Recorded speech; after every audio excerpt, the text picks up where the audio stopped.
So ఇప్పుడు ఎవరైతే మీ మీద అటాక్ చేశారో సో వాళ్ళ మీద యాక్షన్ తీసుకునే అవకాశం ఉంటుందా ఇప్పుడు ఉంది. ఖచ్చితంగా? ఆ సెక్షన్లు పెట్టిన దాని ప్రకారం 2 సంవత్సరాల జైలు శిక్ష వరకు పడే అవకాశం ఉంది. ఓకే. సో సో అందులో ఈమె కూడా లావణ్య కూడా ఈమె A1. ఏమన్నా ఓకే. తర్వాత నన్ను కొట్టిన వాళ్ళు ఎవరో అన్నోన్ పర్సన్స్ అని చెప్పి పెట్టారు, వాళ్ళు A2. ట్రేస్ చేస్తారా వాళ్ళు ఎవరు ఏంటి అనేది మీకు? చేస్తారు, ఇంకా ఎంక్వైరీ స్టార్ట్ అవుతుంది కదా. అది. ఓకే. సో నేను అనేది అదే వింటున్నా, ఇప్పుడు ఈవిడ మీద ఎవరెవరు యాక్షన్లు తీసుకోవచ్చు అంటే, నేను పెట్టిన కేసు ఒకటి ఉంది, హర్యానా ఉంది కదా, ఆవిడ మీద ఈవిడ ఎటువంటి ప్రూఫ్స్ లేకుండా ఈ అమ్మాయి ప్రెగ్నెంట్ అలా ఇలా ఇష్టం వచ్చినట్టు ఎలిగేషన్ చేసింది, ఆ అమ్మాయి కూడా కేసు పెట్టచ్చు. ఓకే. ఎందుకంటే పెళ్లి కావాల్సిన అమ్మాయికి నువ్వు ఇష్టం వచ్చినట్టు మీడియాలోకి వచ్చి ఆ అమ్మాయి పరువు తీస్తే ఏమవుతుంది? రేపు అమ్మాయికి పెళ్లి కాకపోతే ఈ అమ్మాయి ఏదైనా డ్యామేజ్ కదా, అది ఈ అమ్మాయి కాదు. ఇప్పుడు ఈ అమ్మాయి మస్తాన్ సాయి ఫోన్లో దొరికిన ఫోటోలు అని చెప్పి మీడియాకి అందరికీ ఇచ్చేసింది, ఏదో బొరుగులు పంచినట్టు ఆగస్టు 15కి. వాళ్ళందరూ విచక్షణారహితంగా అమ్మాయిల ఫోటోలు అన్ని కూడా వేసేసి, కొంతమంది బ్లర్ కూడా చేయకుండా వేసేసారు. అవును. సో ప్రీతి ఫోటోలు వేసింది, వేరే అమ్మాయిల ఫోటోలు వేసింది, వాళ్ళందరూ ఎక్కడ పెళ్లి చేసుకుని వాళ్ళ బతుకులు బతుకుతుంటే వీళ్ళందరూ కూడా కేసులు పెట్టచ్చు ఈ అమ్మాయి మీద ఖచ్చితంగా, ఇట్లా చేసిన దానికి. ఆ మీడియాల మీద కూడా కేసులు పెట్టచ్చు. ఏ అధికారంతో మీరు వేస్తారు? సరే మస్తాన్ సాయి ఫోన్లో బయట పెడితే, మస్తాన్ సాయి యాక్చువల్ ఫోనే తీసుకోలేదట పోలీసులు, ఈవిడ అలా చెప్పడం ఇదిగోండి అని చెప్పి ఆవిడ ఇచ్చేస్తే వీళ్ళు నమ్మేసి వేసేసేయడం. ఓకే. వేసేటప్పుడైనా సరే నిజంగానే ఉన్నా కూడా ఒక అమ్మాయిల ఫోటోలు ఎట్లా వేస్తారండి? వాళ్ళు విక్టిమ్స్ అనే కదా చెప్తుంది ఈ అమ్మాయి, విక్టిమ్స్ ఫోటోలు ఎట్లా వేస్తారు మీరు? సో ఇది ఒకటి. ఇకపోతే రాజ్ తరుణ్ తన మీద పెట్టిన ఫాల్స్ కేసు అనేది కనుక ఇదైతే తను పెట్టచ్చు. మస్తాన్ సాయి తను ఇంత టార్చర్ చేసిన దానికి, తప్పుడు కేసులు పెట్టిన దానికి తను ఒప్పుకుంది కూడా వచ్చి మీడియా ముందు, దానికి అతను కేసు పెట్టచ్చు. అలాగే చింటూ, తర్వాత అతని పేరేంటి షరీఫ్, వీళ్ళ మీద కూడా రేప్ కేసులు పెట్టింది షీ టీమ్స్లో. సో వాళ్ళు కూడా వాళ్ళని హింసించిన దానికి వాళ్ళు కూడా కేసులు పెట్టచ్చు. దీనికి తోడు ఆ పని అతను ఎవరైతే ఉన్నాడో అతన్ని కొట్టి బూతులు తిట్టి, శ్యామ్ అతను బూతులు తిట్టి అతనికి గంజా ఇచ్చి గంజా తాగమని చెప్పి బలవంతం చేసి ఇవన్నీ చేసింది దానికి అతను కేసు పెట్టచ్చు.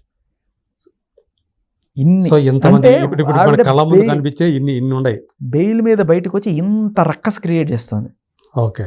వచ్చిన ఒక 3 నెలలు కూడా కాలేదు, ఇంత రక్కస్ క్రియేట్ చేస్తుంది. దీనికి తోడు రాజ్ తరుణ్ మీద కేసు పెట్టి మస్తాన్ సాయితో అక్కడ ఉంటుంది అదే ఇంట్లో. ఎంత దారుణం చూడండి. మస్తాన్ సాయికి ఈవిడికి ఉన్న సంబంధం మనం చూసాం చాలా క్లియర్గా. రాజ్ తరుణ్ నా మొగుడు నాకు కావాలని చెప్పి ఇక్కడ మస్తాన్ సాయితో ఇంట్లో ఉంటూ, ఎంత దానికి ఇంకేం మాటలు లేవు అంతే. ఓకే. సో ఏంటి ఇప్పుడు మరి? ఇప్పుడు మస్తాన్ సాయి వెళ్ళిపోయాడు, జైల్లో ఉన్నాడు. ఇప్పుడు చింటూతో ఉంటుంది అన్నట్టుగా మనకి అతను చెప్పిన రికార్డ్స్ తెలుస్తున్నాయి. ఎవరు ఆ పని అతను చెప్పిన దాంట్లో చాలా క్లియర్ కట్గా ఈవిడ మాట్లాడుతుంటే బూతులు తిడుతుంటే, తర్వాత ఏంటి మమ్మల్ని బూతులు తిడతావా, నువ్వు ఏమనుకుంటున్నావు అని చెప్పి వాళ్ళు రివర్స్ అయ్యారు. ఆ పని అతను రివర్స్ అయినప్పుడు వాళ్ళని కూల్ చేయడానికి చింటూని తీసుకొని మాట్లాడాడు. చింటూ అంటే ఉన్నీత్ రెడ్డి. అదే. సో అక్కడే ఉన్నాడు అతను కూడా. అతనితో కూడా ఎటువంటి సంబంధం ఉందో మనం చూసాం. ఇట్లా ఉంటూ అతని ఇంట్లో ఉంటూ వేరే వాళ్ళతో ఇట్లా సంబంధాలు పెట్టుకొని అతని మీద కేసు పెట్టే చోద్యం చూస్తున్నారు సార్ జనాలంతా.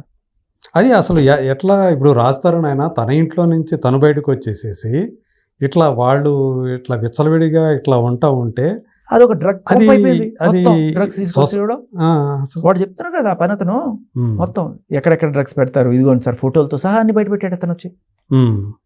పెట్టిన తర్వాత కూడా మరి అక్కడ ఏమి అదే అంటున్నా, ఇన్వెస్టిగేషన్ చేసినట్టుగా అక్కడికి వెళ్ళి పోలీసులు కానీ ఎవరు చేసినట్టు ఏం కనిపించలేదు. అసలు ఏమి దర్యాప్తులో పురోగతి అనేది అసలు ఉందా?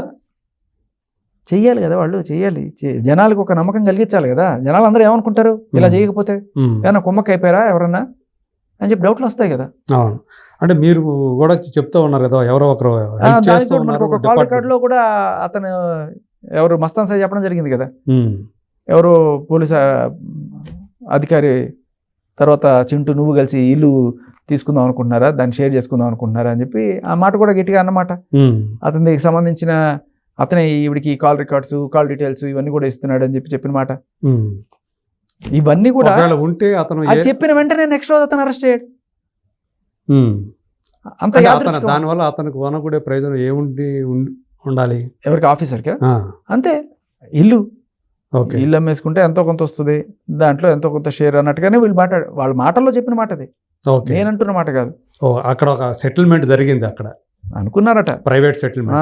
ప్రైవేట్ సెటిల్మెంట్ వీళ్ళు అనుకున్నారు, నువ్వు ఇప్పుడు కేసు పెట్టు, నేను ఇది చేస్తాను, నేను వెనకాల ఉంటాను, చింటూకి నీకు నాకు అంత కొంత అనుకొని అన్నట్టుగా మస్తాన్ సాయి మనకి తన కన్ఫెషన్లో చెప్పడం జరిగింది. ఓకే ఆ కన్ఫెషన్ ఇచ్చిన నెక్స్ట్ రోజు అతను అరెస్ట్ అయిపోయాడు. ఓకే అది. సో నెక్స్ట్ ఏం జరుగుతుంది మళ్ళీ, ఎంతమంది మళ్ళీ అంటే మనం అనుకుంటానే ఉంటాం ప్రతిసారి వచ్చినప్పుడు కొత్తగా పాత్రలు వస్తూ ఉన్నాయి ఈ కేసుకు సంబంధించి. సార్ ఎన్ని పాత్రలు మళ్ళీ పాయింట్ ఏంటంటే జనాలు ఇప్పుడు అందరూ అడుగుతున్నది ఒకటే ప్రశ్న, ఇంత కళ్ళ ముందు ఇంత విచ్చలవిడిగా ఇంత డ్రగ్స్ కనబడుతున్నాయి, ఇంజక్షన్లు కనబడుతున్నాయి, ఇవన్నీ చెప్తున్నారు ఓపెన్గా, అతని మీద కేసు పెట్టి అతని ఇంట్లోనే వేరే వాళ్ళని తెచ్చుకొని ఎవరైతే ఆవిడకి ఎఫ్ఐఆర్లు ఉన్నాయో వాళ్ళతోనే ఉంటుంటే చోద్యం చూస్తున్నారా, ఎవరు ఏం చేయరా, యాక్షన్ తీసుకోరా. కానీ అక్కడ ఇప్పుడు మీరు ఏదైతే వాళ్ళు సొసైటీలో ఉంటున్నారో ఆ సొసైటీ వాళ్ళంతా ఏం చేస్తున్నారు అసలు, హైఫై అంత జరుగుతుంది సొసైటీలో ఏం పట్టించుకుంటారు సార్, ఎవడి ఇల్లు వాడిది. మనం మామూలుగా మిడిల్ క్లాస్ కమ్యూనిటీలో ఎవరికైనా అన్యాయం జరిగితే 10 మంది వెళ్తాం.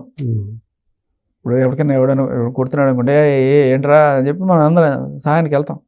హైఫై కమ్యూనిటీ వాడు పక్కన పోయినా కూడా పట్టించుకునేది ఎవరు.